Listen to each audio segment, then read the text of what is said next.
I woke up with 6 screws in my pelvis, and the only message on my phone was from my mum. "Don't worry, sweetheart. We're in Santorini now. Zach needed this break. Oh, and thanks for the credit card. We upgraded to Ocean View." That was the day I realised I wasn't a daughter. I was their retirement plan. I laid broken in a hospital bed while they toasted sunsets in Greece using the money I sent every month.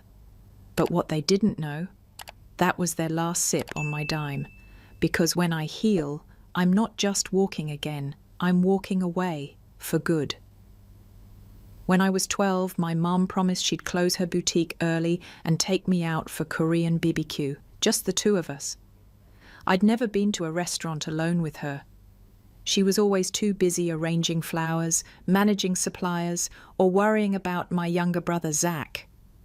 But that morning she cupped my face, smiled and said, "Tonight we celebrate you, Sam. You deserve it." I remember brushing my hair 3 times more than usual, slipping into the lavender dress Aunt May gave me for Christmas, and waiting on the couch like someone waiting for the sun to rise. The clock moved from 6 to 7, then crept toward 8. No text, no call. I called her once, straight to voicemail. At 8:23 p.m, a text finally came. "Sorry, sweetheart. Zach got invited to a last-minute team dinner. I can't miss it. We'll go next week, okay?" I stared at the message until the screen dimmed. My hands were cold, my dress suddenly too tight. I walked into the kitchen, boiled water, and made myself a cup of instant ramen. The cake I bought for myself still sat in the fridge, untouched. Chocolate mousse with a single pink candle, because no one remembered to ask what flavour I liked. But that wasn't the worst part. The next morning, I found a gift box on the dining table. My name was scribbled on the tag in my mum's handwriting. Heart pounding, I peeled back the wrapping. Inside was a basketball jersey, Zach's size, not mine, with a note, "To our superstar, never stop shining." It hit me like a slap. She'd bought Zach's gift, wrote my name on it, and probably forgotten the switch. I didn't cry. I folded the jersey, put it back in the box, and carried it to Zach's room. He was gaming, didn't even look up. I left the box on his bed and closed the door quietly. That night, I brushed my teeth in silence and stared at the family photo in the hallway, 4 smiling faces. But somehow, I looked like a guest in my own picture. Years later, people would ask me why I stopped celebrating birthdays. I never had the heart to say it was because mine never really mattered. After that birthday, I stopped expecting things. Not just gifts or dinners, but attention, warmth, even acknowledgement. I became the child who didn't make noise, who didn't cry when promises were broken, who figured things out alone. If Zach got a fever, my mum rushed home from work. If I had a stomachache, I was told to sleep it off. At school, I excelled. Straight A's, science fairs, mathlete trophies, my way of carving out space in a house that barely saw me. When I brought home awards, Mom would smile briefly, then ask if Zach needed help with his homework. Dad would mutter something about being proud, then turn back to the sports channel. The only person who seemed genuinely happy for me was Mrs. Caldwell, my 9th grade biology teacher. She once pulled me aside and said, "Samantha, you shine so bright. It's a wonder they don't see it." I laughed awkwardly, pretending I didn't understand what she meant. But I did, too well. By 16, I'd learned to cook dinner, fix broken faucets, manage the family's online bills. Meanwhile, Zach coasted through high school with barely passing grades, but he was the sensitive one, the late bloomer. My parents hovered around him like he was made of glass. They called me the responsible one, which really meant the one we don't have to worry about. On my high school graduation day, I sat on the bleachers after the ceremony, still in my cap and gown, holding a program with my name printed in bold. Samantha Lynn, valedictorian. My parents didn't show. Later, I found out they had driven Zach 3 hours to a basketball scouting event. My mum texted, "We're so proud, sweetheart. We know you killed it. Tell us all about it when we're back." I didn't tell them anything. That summer, I got a full scholarship to MIT. I packed my things quietly, bought my own bus ticket, and left before dawn. Mom called me when I arrived on campus, her voice tinged with guilt. "You should have let us take you," she said. I replied, "You had Zach's scrimmage that day, remember?" She went silent. Then, "You know he needs more support than you do." I said nothing, because by then I understood. Love in my house wasn't measured by effort. It was rationed by need, and I had made the mistake of not needing them soon enough. College was the first time I felt air in my lungs, no one to answer to. No Zach barging into my room, asking for help with essays he never read. No silent dinners where my parents spoke only to each other or about how Zach might just need more time to bloom. At MIT, I was Samantha, not the background character in someone else's family photo. I thrived, double majored in computer science and applied mathematics. I interned at a robotics lab in Boston and later at an AI startup that would go on to IPO 2 years after I joined full-time. I was 22 and fully financially independent, but despite everything, I still called home every Sunday. I told myself it was duty. But if I'm honest, it was hope. A thread I kept tying back to a place I'd never truly belonged, just in case someone on the other end would finally say, "We're proud of you, Sam." Instead, it was always, "Can you send money for Zach's new laptop? The car's acting up again. Your dad needs it for church. The florist van broke down. If we miss this wedding order, we're ruined." And I sent it every time. I told myself I was repaying what they gave me. Food, shelter, a roof. I ignored the ache in my gut when my mum forgot my promotion announcement, but remembered Zach's Twitch milestone. Eventually, I automated the transfers, $3,000 a month to my parents, $1,500 to Zach, another $1,000 in incidentals that were never optional. 1 month it was termites, the next a backyard renovation for Dad's blood pressure.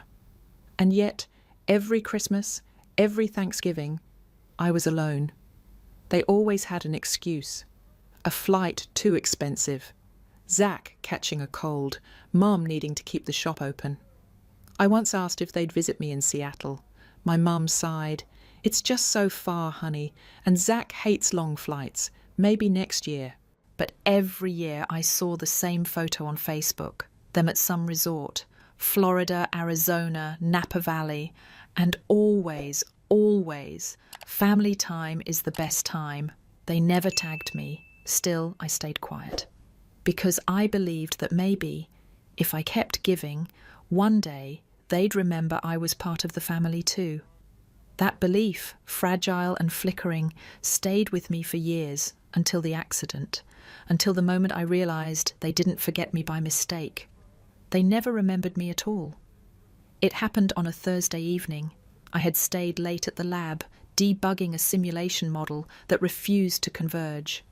Outside, rain was pelting the sidewalks, pooling around tires and blurring headlights into smeared streaks of white and red. I was exhausted, mentally drained and physically numb, but too wired to notice the danger of driving home in that state. I remember turning left on 45th Avenue. The light was green, my turn was clear, and then nothing. No screech, no horn. Just the bone-snapping silence of metal colliding with flesh and frame. Later, they told me a delivery truck ran the red light. He was texting. I was in his blind spot. I didn't stand a chance. When I came to, everything was white and humming, tubes in my arms, my legs frozen under a heavy blanket. My ribs screamed every time I breathed. The ceiling tiles above me looked like a checkerboard of stillness, mocking the chaos that must have come before. A nurse noticed my eyes fluttering. "Samantha," she whispered. "You're in Swedish Medical. You were in an accident. Can you hear me?" I nodded, barely. "Don't speak," she said gently. "You're stable. You've been out for 3 days. The surgeries went well." Surgeries, plural. I drifted in and out of consciousness for hours, maybe days. Time became irrelevant. What mattered was the pain, hot, constant, and everywhere. The nurse, Riley, was the only familiar anchor. She told me I had broken both legs, fractured my pelvis, and suffered internal bleeding. They had inserted titanium rods. Breathing hurt. Moving was impossible. The worst part wasn't physical, though. It was the silence. No flowers, no calls, no family. On the fourth day, I asked Riley, "Did my parents—" She hesitated, shifting her clipboard. "Your mother and brother came by. While you were still unconscious, they didn't stay long. Did they leave a note?" "No, but they seemed in a hurry." My throat closed. I stared at the ceiling again, blinking back the pressure behind my eyes. I reached for my phone, hands trembling, and scrolled through the notifications. One voicemail. I pressed play. "Hi, sweetheart. It's Mum. We're at the airport now. Headed to Santorini with Zach. You're in good hands there, so we figured we'd go ahead with the trip. Don't call while we're gone. Roaming's expensive. Oh, and thanks for the card. It helped us upgrade. Ciao." The beep echoed in the sterile room. They had left. They had used my credit card, and they hadn't even asked if I was alive. I stared at the phone, the voicemail still echoing in my head. Ciao. Not even a "call me when you're better," not a whisper of concern, just a breezy farewell, as if I'd stubbed my toe instead of nearly dying. My hands trembled, not from the painkillers or the surgeries, but from the truth unravelling in front of me. They had known. They had come. They had looked at my unconscious body and still left.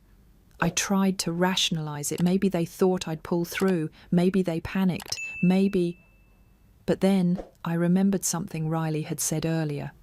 They didn't stay long because they had a flight to catch.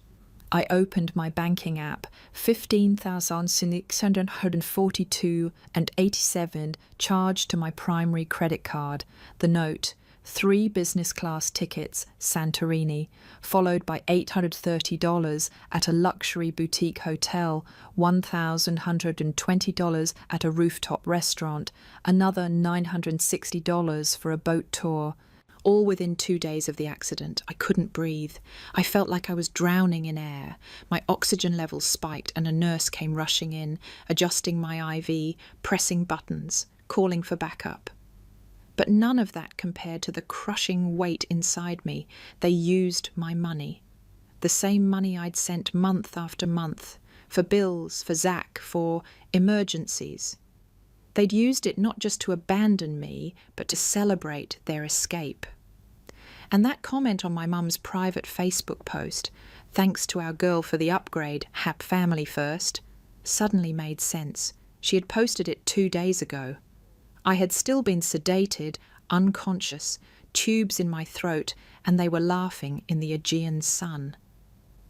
Riley entered the room again, this time holding a cup of warm tea. She paused when she saw my face, my silence, my clenched fists. "What happened?" she asked softly, placing the cup on the tray. I didn't answer. I just turned my phone toward her and pressed play on the voicemail. As it ended, her eyes darkened. "They left while you were sedated and used your credit card." I nodded, swallowing the rage that threatened to break me from the inside out. She sat down gently beside my bed, her voice low. "Sam, I've seen a lot of families, but this is cruelty wrapped in entitlement." The tears came then, slow, silent, hot. Not just from betrayal, but from realization. This wasn't neglect, it was a choice. They chose a vacation over me, and for the first time I didn't just feel forgotten, I felt erased. That night I didn't sleep. I lay there, eyes fixed on the cracked ceiling tile above me, hearing the beep of machines, the shuffle of nurses' shoes outside, and inside nothing but hollow thunder. They left me. I kept repeating it, like saying it enough times would make it sound less insane, less cruel. I opened the photo again, my mother in a wide-brimmed hat, Zach shirtless by the blue waters of Santorini, both smiling. "Healing our souls," the caption read. I was healing too, except not by the sea. I was healing through the searing ache in my bones, the metal rods drilled into my legs, the staples across my abdomen. No one held my hand through the pain, no one cried over my scars, and they dared to say healing. The next morning, Dr. Lin came in, my attending physician. Her dark eyes took one look at my face and said it all. "They called again?" she asked. I shook my head. "Still sunbathing." She sat on the edge of the bed and folded her hands. "You have a long recovery ahead. Physical therapy, 6 to 8 months. But there's something else we need to address. Your insurance." My stomach dropped. "What about it?" "You're covered, but your parents listed as emergency contacts. We've been trying to reach them for forms and verification. They've ignored every call." I looked away, ashamed, as if their neglect was my fault. "I've seen people survive worse," Dr. Lin added gently. "But the ones who heal fastest, they have someone in their corner." "I don't," I whispered. "Not anymore." She stood, reached into her pocket and handed me a small card. "Then build your corner. Start here, financial advisor. She used to work with patients in situations like yours." I took it. Ava Stone, independent consultant. "I'm not sure where to begin," I admitted. Dr. Lin smiled faintly. "Begin by protecting what's yours." That phrase hit me harder than any morphine drip. Protect what's yours. Because for too long, I'd handed it all over. Not just money, but time, love, forgiveness. Hoping someday it would all be returned. It never was. I stared at the card. I may have been broken, but I wasn't done, and I was finally ready to stop funding my own erasure. 3 days later, I was sitting upright in bed for the first time, propped up with pillows and supported by a metal frame under the sheets. My body still ached with every breath, but my mind had started clearing, sharpening. I called Ava Stone. She answered on the third ring with a crisp, professional tone. "Ava Stone speaking." "This is Samantha Whitaker. Dr. Lin gave me your card." A pause. Then her voice softened just a bit. "Ah, yes. She mentioned you. Let me guess. Family mixed with finances?" "More like family funded by one sucker." My voice cracked with bitterness. Ava chuckled, but there was no amusement in it. "That's the tagline of half my clients. You ready to make a change?" "I think I'm done being their ATM." We scheduled a video call for the next morning. That night, I compiled every record I could access. Bank transfers, credit card statements, Venmo screenshots, and the infamous Excel file I had kept since I started sending money at 22. I hadn't looked at it in over a year. Opening it now was like reading an autopsy report on my own dignity. Each row was color-coded: rent support, car payments, emergency repairs, Zach's failed YouTube gear, spa days for mum labelled essential stress relief, Dad's monthly golf club dues. Over 6 years, the numbers added up to over $400,000, $400,000, and not one hospital visit. The next morning, Ava appeared on my screen. Late 30s, sharp blazer, glasses that made her look like a financial assassin. "Walk me through what they have access to." I told her everything. The joint account with my mum for emergencies, the auto pay card linked to their utilities, the insurance policies where they were listed as beneficiaries, and the crypto wallet Zach once asked me to create and fund just in case Bitcoin takes off again. Ava's expression didn't change, but I saw something flicker behind her eyes, rage maybe, or disbelief so practiced it no longer surprised her. "Okay," she said. "First step, shut it all down, change passwords, cancel cards, open new accounts. We lock every door they've been walking through. You good with that?" I nodded.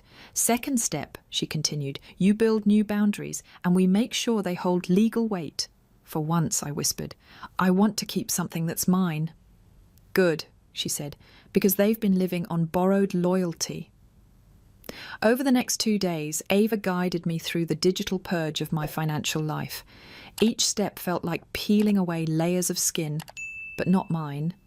The skin they had built around me like armour I didn't ask for, didn't benefit from, and was tired of carrying. We started with the joint account. I logged in with trembling fingers and transferred the remaining balance, just over $2,300, into a newly opened personal account in my name only. Then I revoked all shared access. Next came the credit cards. I filed fraud reports on the Santorini charges. The bank flagged them immediately for investigation, citing unauthorised use by non-card holders. They offered a provisional refund. I accepted it with numb gratitude. Then came the utilities, gas, water, internet, all tied to my name at the house I hadn't lived in since I was 19. One by one, I called the providers, citing identity risk. I cancelled them all. I think my dad's going to have a heart attack when the cable cuts off mid-Golf Channel, I told Ava during our 4th session. Her lips twitched. Let him. Consider it your first dividend. Then came the vehicles. I had financed 2, a mid-sized SUV my parents claimed they needed for family logistics, and a sporty coupe Zach said was an investment in self-confidence. Both titles were in my name. Both monthly payments auto-deducted from my account. I called the dealership. Can we initiate repossession? I asked, my voice surprisingly steady. As long as you're the legal owner and request it in writing, the rep said. I sent the email that night. By day 3, a wave of notifications flooded my phone. Missed calls from Mum, 6 texts from Zach. A voicemail from my dad that started calm and spiraled into rage. You've embarrassed this family, he snapped. We built our lives around your support. Do you expect us to just adjust? Yes, I thought. Exactly that. I didn't answer. I didn't owe them that anymore. Ava and I met again that evening. I sat straighter in my hospital bed now. My bones still ached, but something inside me had begun to reassemble. I feel like I'm erasing them, I told her quietly. You're not, she said. You're erasing their access to you. There's a difference. I nodded. For the first time in years, I felt it too. A beginning. The repossession truck rolled up to my parents' suburban driveway just after 2 p.m, according to the alert sent from the dealership. A blurry photo followed, my dad arguing with the driver, Zach standing barefoot in the driveway, face red with disbelief. I stared at the image for a long time, not out of satisfaction, but to remind myself I wasn't imagining their dependency. It was real. It had been crafted and nurtured like a business model where I was the sole investor. That evening my phone buzzed again. This time it was a new number. I picked up cautiously. You left us stranded in Greece, Samantha. What kind of daughter does that? My mother's voice, sweetened with passive rage. I didn't speak. She continued. Zach had to borrow money from strangers to get us a hotel. Your father's blood pressure is out of control, and now we come home to no cars, no cable, no power, and what? A warning from the bank. Are you proud of yourself? I'm not proud, I said quietly. I'm finally free. Her silence was louder than any scream. You used my money for 6 years, every month, without fail, and when I asked for a break, you called me selfish. Then you left me in a hospital bed, alone. Don't talk to me about abandonment. You don't understand what we've sacrificed for you, she hissed. No, I replied. I finally do. You sacrificed nothing. You simply expected endlessly. I hung up. That night I met with Riley in the hospital garden. She wheeled me outside under the stars, her thermos of chamomile tea balanced on the armrest of my chair. You did it, she whispered. You actually cut them off. I looked up at the sky. Feels like I amputated a limb. But sometimes, she said gently, the infected part has to go before the rest can heal. For the first time in weeks, I laughed. It was small, dry, but it came from something real. I looked at her. Is it okay that I don't miss them? Riley sipped her tea. It's more than okay. It means you're starting to miss yourself. We sat in silence under the dark sky, breathing the night air like it was the first time we'd been allowed to exhale. And I realized sometimes letting go isn't about hate, it's about survival. A week passed, no more voicemails, no new texts, just silence, cold and vast, like an empty house echoing with the absence of voices that once never stopped. At first it felt unsettling. I kept checking my phone, expecting more guilt trips, more outrage, more accusations, but there was nothing. They'd gone silent not out of respect, but strategy. They were regrouping. On the 10th day of my hospital stay, I received an email from my bank. A fraud investigation had concluded. The Santorini charges were confirmed as unauthorized. The funds were fully refunded. A final line read, "Card permanently deactivated." It felt like closing a door I'd spent years holding open, hoping someone would walk through and say, "Thank you." No one ever did. Later that day, Riley brought in a visitor, Ms. Eleanor, my former roommate from the recovery wing. She entered with a cane and a Tupperware of homemade cornbread. "I told them you needed real food," she said, "and some company." I laughed, genuinely. "You might be the first person to visit me just because you wanted to." "Child," she said, sitting beside my bed, "when your body breaks, you learn real fast who comes with glue and who comes with scissors." I stared at her, struck by the quiet truth of her words. That night, I journaled for the first time since the accident. My hands were still weak, but I scribbled. They used to call me ungrateful if I missed a family dinner. But they missed my pain entirely. Who's ungrateful now? They told me I owed them everything, but love built on debt is not love, it's control. I closed the journal and placed it on the nightstand like a sealed testimony. A few hours later, I awoke to another alert. This one wasn't a transaction. It was a photo Mom had posted again. She stood in front of a real estate sign. "For sale, Whitaker Home." The caption read, "Starting fresh. Sometimes children forget their roots." And below it, a string of pitying comments from neighbours and family friends. "You deserve better. Kids these days. Stay strong." I stared at it, numb. They weren't telling their story. They were rewriting mine, turning me into the villain in a tale I never agreed to star in. They were weaponizing their version of events. But I had my version too, and I wasn't going to let theirs be the final draft. I scrolled through the comments on Mum's post, each one a blade veiled in sympathy. They painted her as the martyr, the selfless mother abandoned by a cold, ungrateful daughter. Words like heartless, modern kids are selfish, and family should come first danced on the screen like curses. One comment stood out. "Didn't Samantha just buy them a car last year? Something's not adding up." It had no likes, no replies, and within an hour it disappeared. I shut off my phone, not because I was hurt, because I was furious. They weren't just telling a different story. They were erasing mine. Later that day, Riley walked in with a tray of soup and 2 slices of buttered bread. She noticed my clenched fists, the tight set of my jaw. "Online vultures again?" she asked gently. "They're making me out to be the monster," I said, voice shaking. "After everything." She sat beside me. "Samantha, you can't control what they post, but you can decide what you respond to." I turned to her. "But what if people believe them?" "Then those people were never meant to hear your truth," she said. Her calm pierced through my storm. That night I opened my laptop, not to scroll, but to write. I drafted a letter, not to my parents, to myself. "Dear Samantha, you've spent years playing saviour. You gave and gave until you forgot how to receive.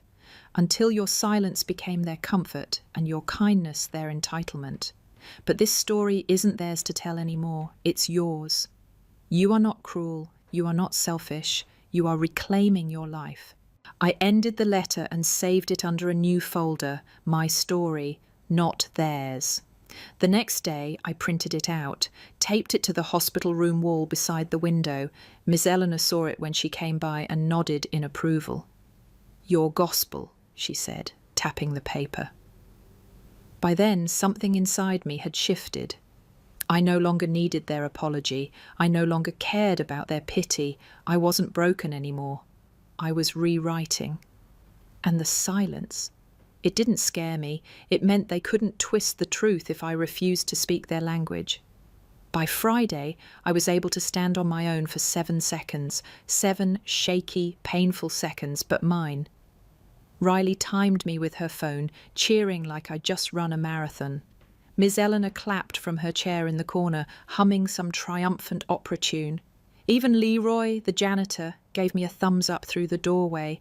It was the first time I felt proud, not of surviving, but of choosing to survive on my terms. That night I received a package. No return address. Inside was a faded photo album. My childhood.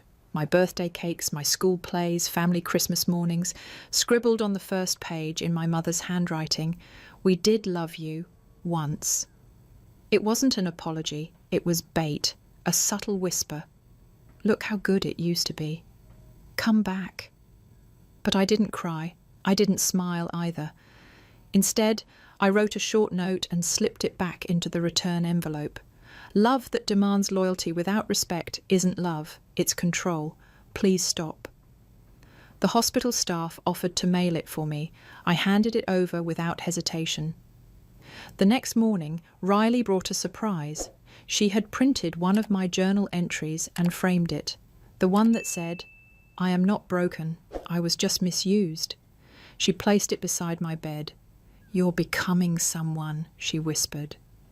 I'm becoming myself, I corrected her, and for once that felt better than becoming a daughter anyone else wanted me to be.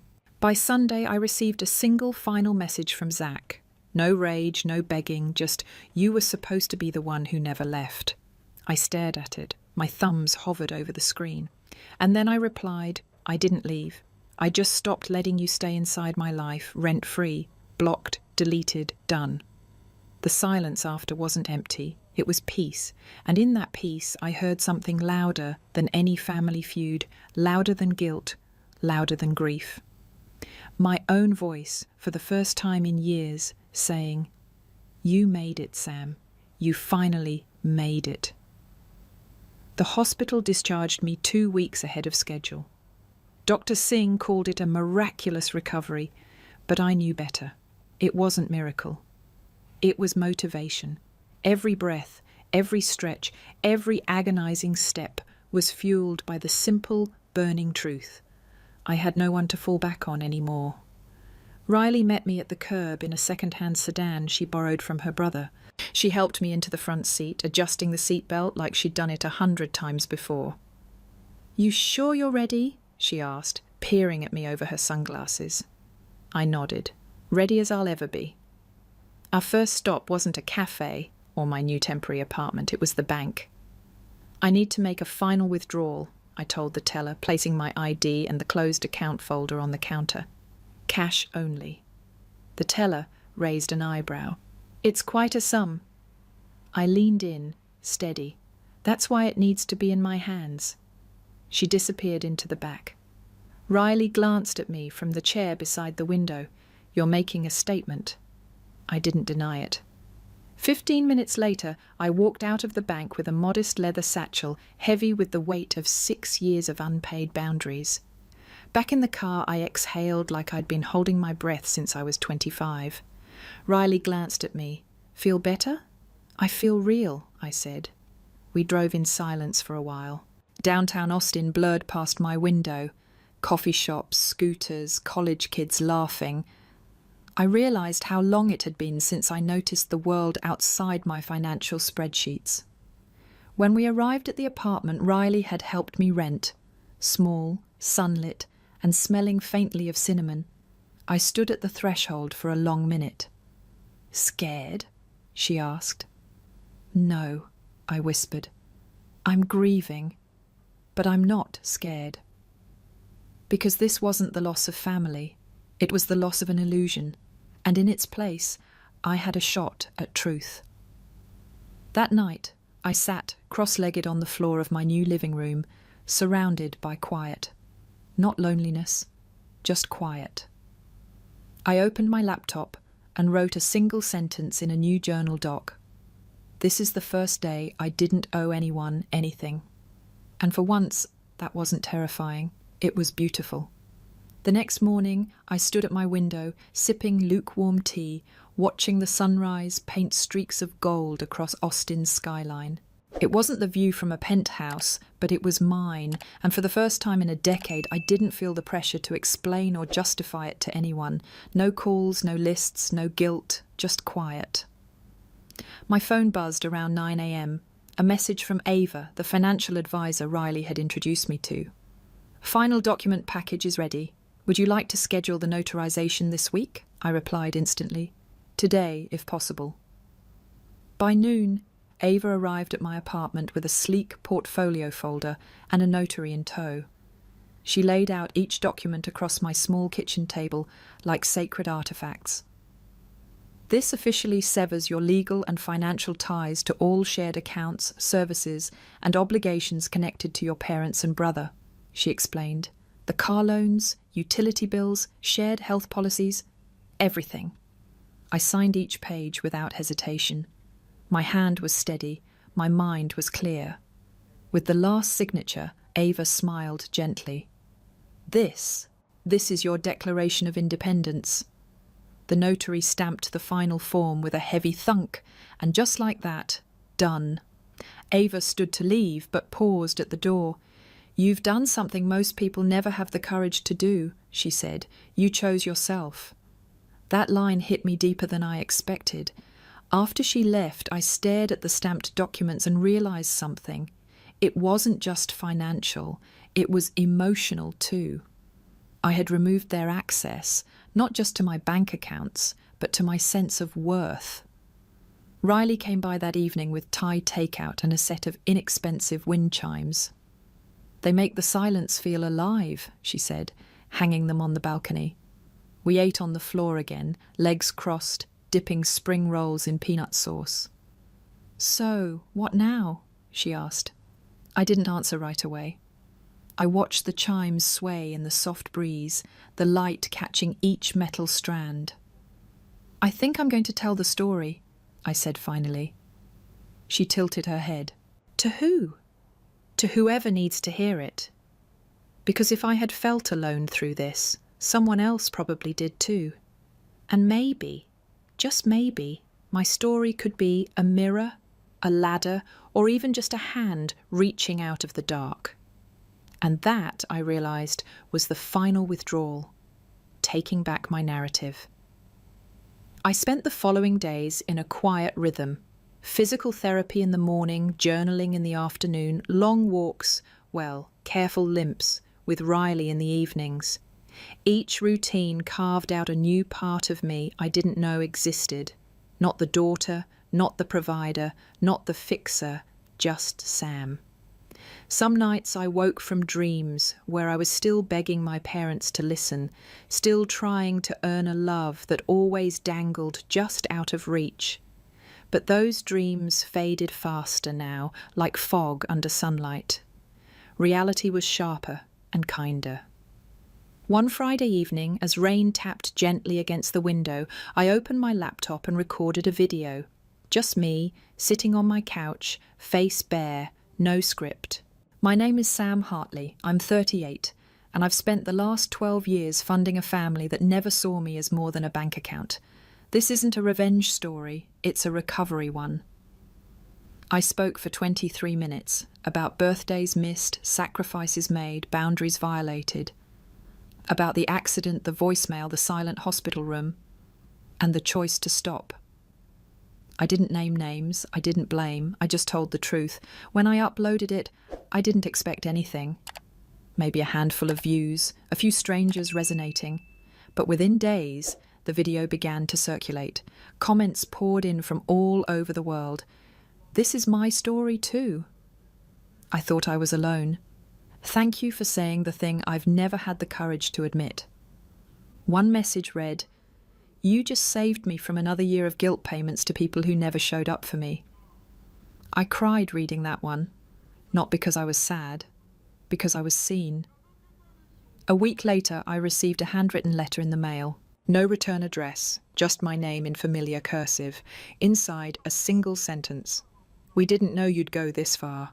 No apology, no acknowledgement, just fear, cloaked in disappointment. I burned it in the kitchen sink. Riley watched silently, then handed me a cup of cocoa. I'd say, "Rest in peace," but that letter never had any soul in it. We laughed, and it wasn't a bitter laugh this time. It was warm, deep, and healing, because I hadn't just withdrawn from their lives, I had reinvested in mine. The invitation arrived in a plain white envelope tucked between junk mail and grocery coupons, handwritten, elegant, with a golden seal pressed into the corner. Whittaker Family Reunion, celebrating generations of love and legacy. I stared at it for a long minute, the words blurring into symbols. Then I flipped the card over. Hosted at the old community centre.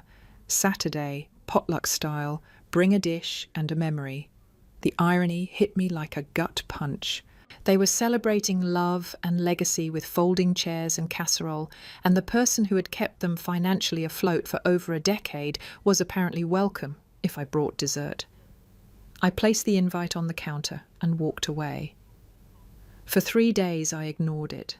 Riley noticed the shift in me, the way I stared out the window longer, ate less, spoke in shorter sentences. "You going?" she asked one night while we folded laundry. "I shouldn't," I replied, "but part of me wants to see if they'll even acknowledge it, what they did, what they didn't do."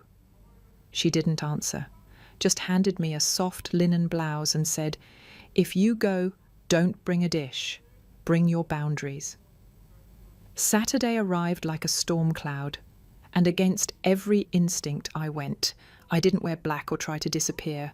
I wore soft blue and stood tall, cane in hand, but stride steady.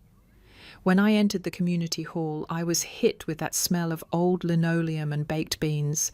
Laughter, clinking cutlery, toddlers darting between tables. And there they were, my parents, standing beside a punch bowl, smiling like nothing had ever broken. My mother's eyes widened when she saw me. Dad looked like he'd swallowed a lemon. Connor, surprise, wasn't there. A few cousins waved awkward hellos. A distant aunt offered me a plastic plate. I didn't take it. Instead, I walked to the microphone, set up for some planned slideshow or speech, and tapped it gently. It screeched once, then fell silent. Everyone turned. "I won't stay long," I began, my voice calm. "I just came to say one thing." You could hear a pin drop. "I came to say one thing," I repeated, scanning the crowd, "and I need everyone to hear it." My voice was steady, but my heart pounded in my chest. I wasn't speaking to anyone in particular, not really. I was speaking to myself, to the years I had spent holding on to the belief that this unhealthy, toxic attachment to people who didn't value me was love. And for the first time I felt that truth settle inside me like a heavy stone. "I spent years feeling like I owed you," I said, my gaze slowly turning toward my mother and father, "like I was somehow responsible for your happiness, your financial security, your comfort. I believed that if I gave enough, loved enough, made sacrifices big enough, you would see me, you would love me back." I paused for a moment, letting the words hang in the air. But I was wrong. I wasn't your ATM. I wasn't your servant. I was your daughter, and that means something different now. My mother's face hardened, her eyes flickering with anger. My father crossed his arms, his lips thinning into a tight line.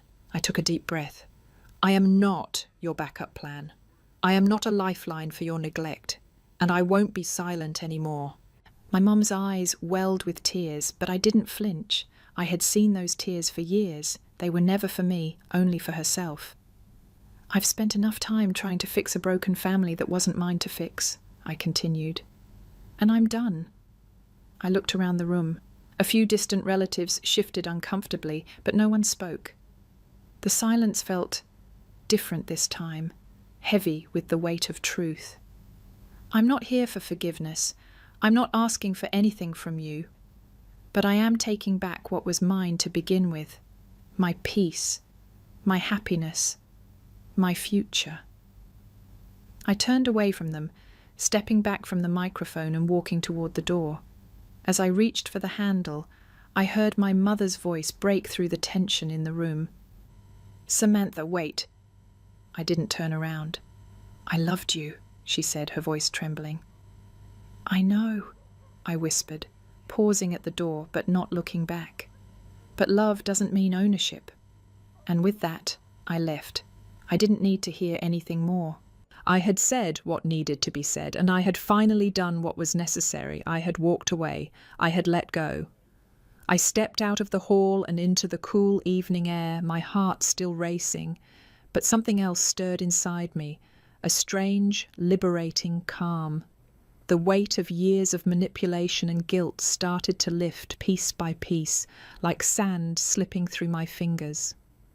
Riley was waiting outside by the car, arms folded, a small, knowing smile on her face. "Well?"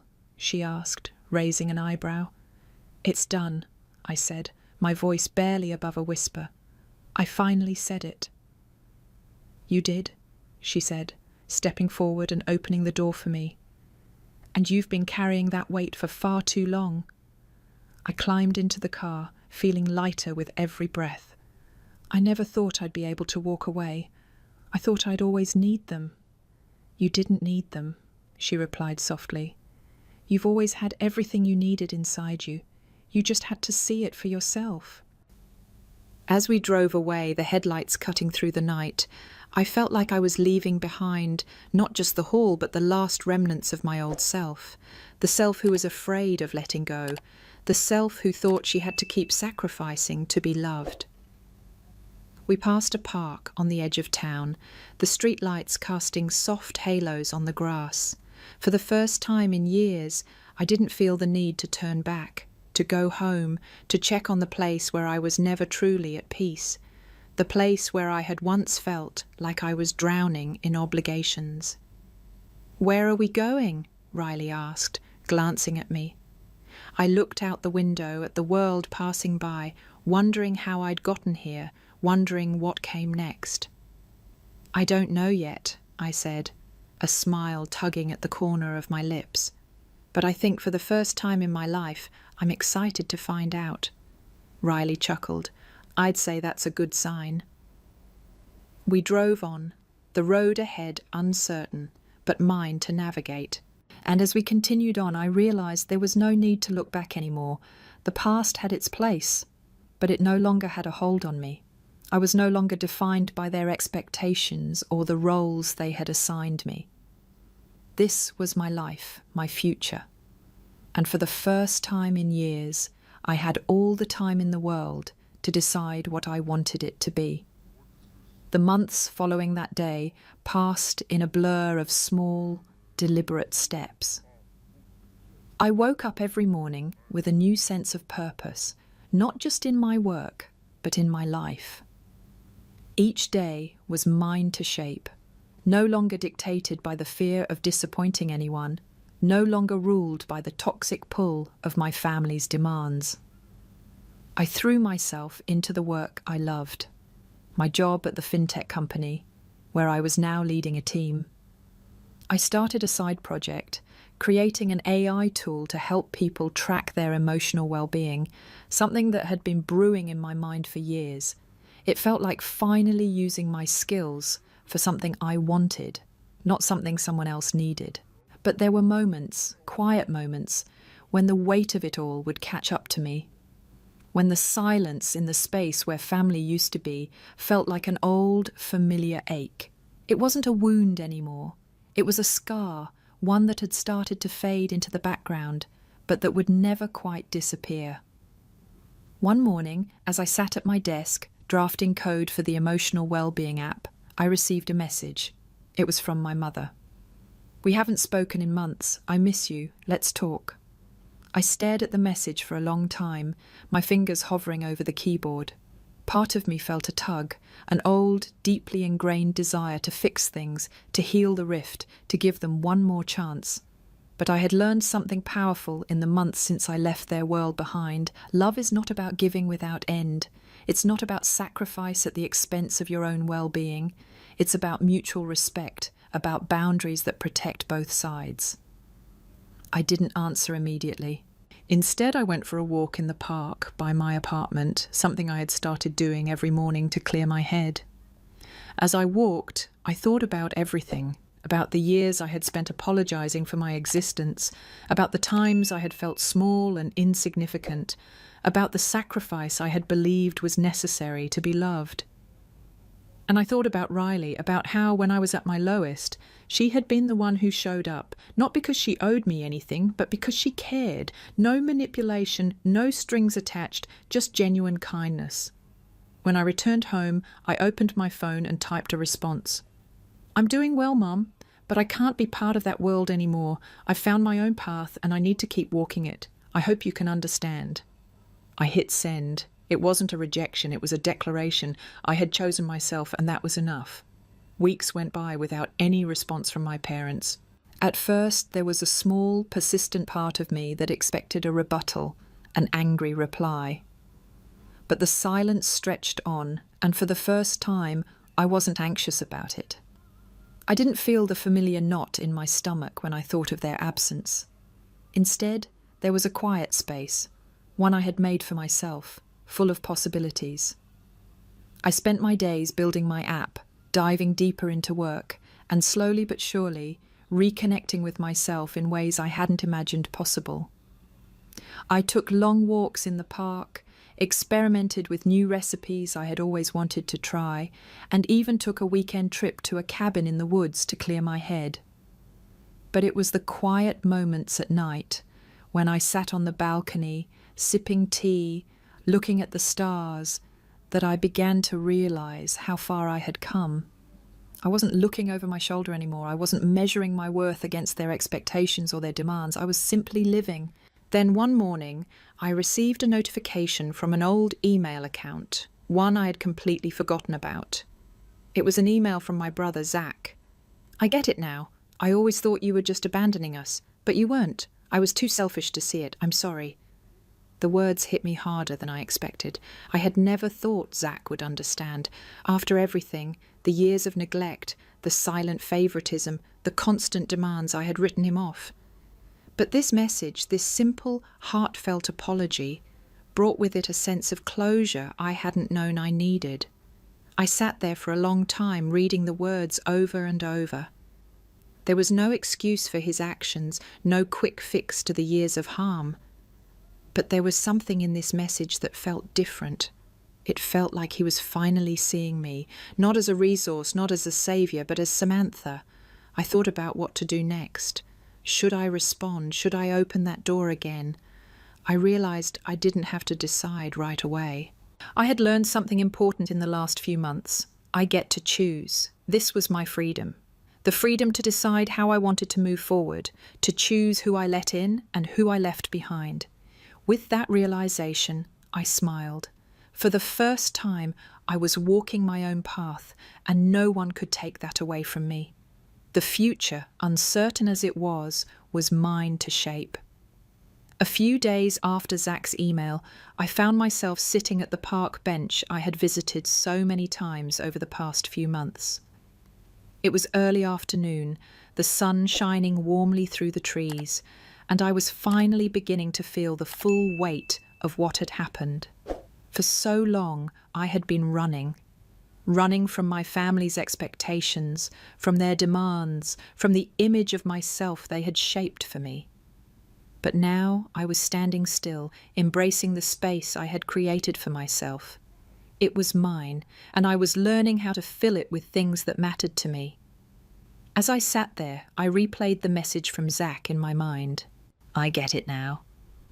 It wasn't an apology that fixed everything. It wasn't a magic wand that made everything okay, but it was a step toward understanding. It was the first time in my life I felt like I wasn't the only one doing the work, carrying the weight. For the first time, I felt like I wasn't alone in my struggle. Zach had started to see me, not as an ATM, not as an older sibling who was supposed to pick up the pieces, but as someone who had been hurt too. I didn't know what I wanted to do with that message yet. I didn't know if I was ready to re-enter that world, if I was ready to forgive, or if I even needed to. What I did know was that this was my choice now. I wasn't tethered to their narrative anymore. I had a say in what happened next. Riley had been my rock through it all. Through the heartbreak, through the loneliness, through the transformation. She had never asked for anything in return, except, of course, for me to be real with myself. I smiled as I remembered her words. You're becoming someone. I had been trying to become who they wanted me to be for so long, I had forgotten who I was. But now, in this quiet moment, I realized I had already become who I was meant to be. Someone who could stand up for herself, who could walk away when it was necessary, who could finally say, no more. I took a deep breath, feeling the fresh air fill my lungs. I didn't know what the future would bring, but I knew this much. I wasn't afraid anymore. I had reclaimed my power, and no one could take that away from me. And for the first time in my life, I was free to choose.